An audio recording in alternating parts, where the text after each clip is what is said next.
This is the first time, I don't know about you, but that I've been on stage since the pandemic started. This is the first time, and what a great stage to be on. The space, Rebel 32, is an amazing, amazing location. This feels as close to normal as it's felt in a long time. It sounds so beautiful here. It's so singer friendly and like instrument friendly in here.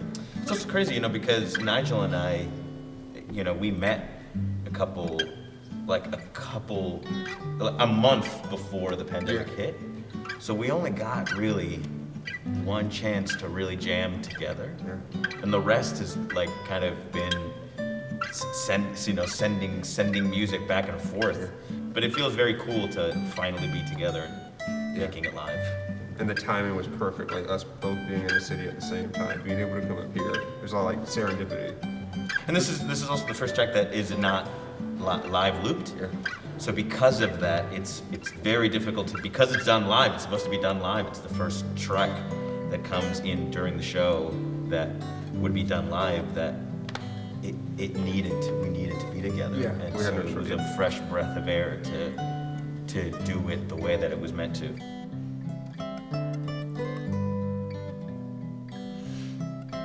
So Henry, he flees the plantation, he runs, and he gets to the Rio Grande, and he remembers that cotton floats.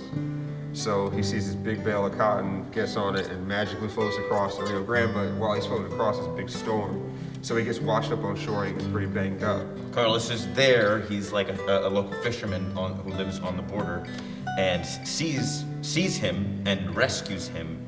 And so this song, it kind of takes place right after that crossing of the Rio Grande when Henry regains his consciousness and he's there and Carlos is playing guitar in the house and Henry joins him in this kind of, I think, this is the kind of metaphor here is that music transcends the language barrier, right? That we are dialoguing not through text or words or Spanish or English, we are dialoguing through music and melody.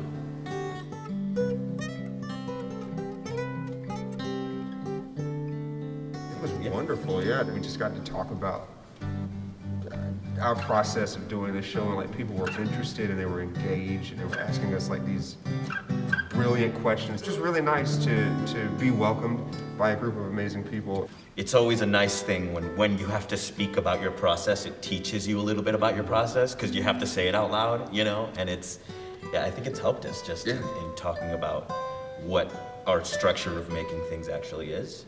And hopefully it continues to help us as we move forward.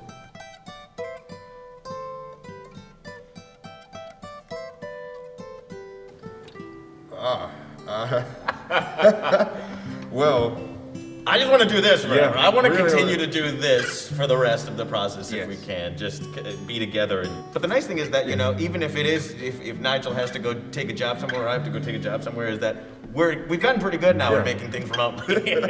We'll work around the schedules and we'll Frankenstein things like we've been doing.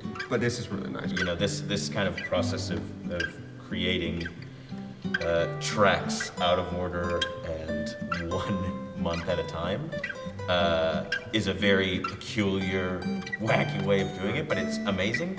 But we're really excited for when we reach 12 months, 12 tracks, and the concept album is complete. And then we'll get together and we'll really try to hammer out what the arc of the story is together once it's all complete.